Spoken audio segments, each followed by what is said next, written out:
welcome back to Linda's Pantry. And as you see in the title, I'm doing another freeze-dried soup.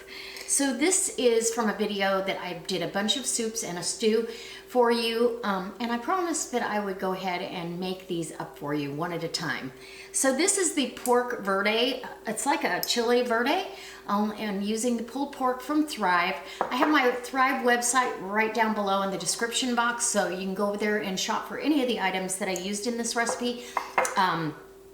Absolutely wonderful to have on hand. And you can take this to work.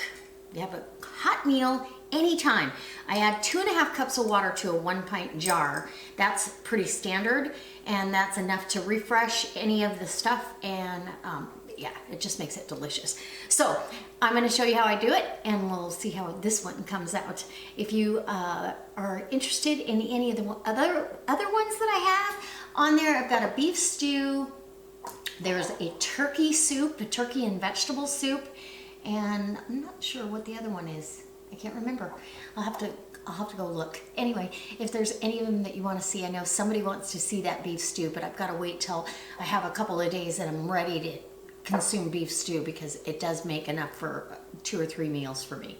All right, so let's get making this totally difficult recipe for freeze-dried Thrive foods. All right, come on. Okay, so this is as easy as it gets.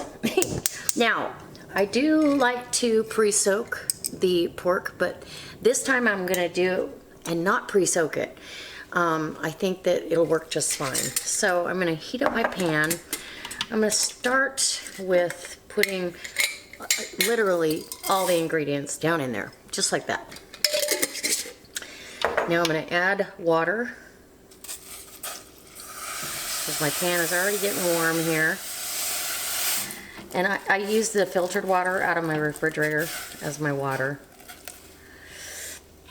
And we're just gonna go ahead and give it a little bit of a stir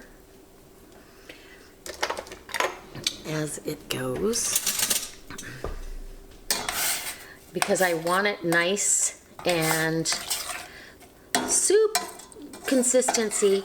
You can thicken this if you want. Like I said, you can thicken this with masa flour. You could thicken this with xanthan gum if you're doing the keto thing. And I'm gonna add cumin to this mix because I absolutely love cumin. So about, this is 1/8 of a teaspoon, but you can see it's heaping, so probably a 1/2 teaspoon of cumin. And that gives it that smoky little bit of flavor. And then I don't think I'm going to add anything else because I already put the bouillon and the other spices in there, so we'll wait and see what the flavor profile is. But this is a pretty tried and true recipe. If you didn't see the video where I put these meals in a jar together, I will leave that on the last card, if you will. It's like a screenshot at the end of the video, where you can click on that and go right to that video. And I did 5 recipes for you. So we're gonna let this heat for about 10 minutes, and then I'm gonna be ready to have soup. All right.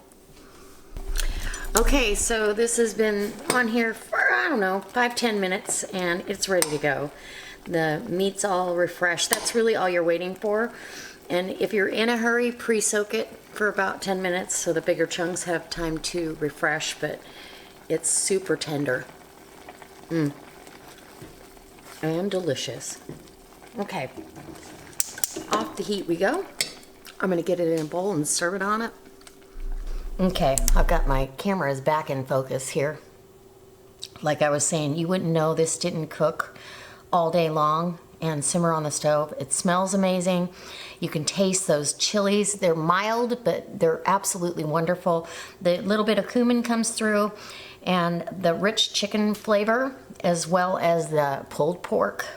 I'm telling you, this is a must-have in my pantry. Okay, here's another bite. Whew. And the onions are vibrant. They're absolutely delicious.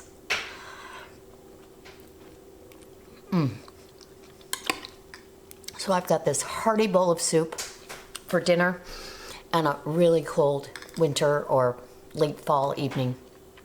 We're headed towards winter, Anyway, guys, if this inspires you, I hope that you'll check out my website and maybe get some of these ingredients for yourself. And just, you know, it's nice to have them on the shelf just in case you forgot to take anything out for dinner. All right. And I wanted to say I added about 2.5 cups to 2 3/4 cups of water, depending on how thick or thin you like it. It's totally up to you. All right. We'll see you next time for another delicious recipe. Bye.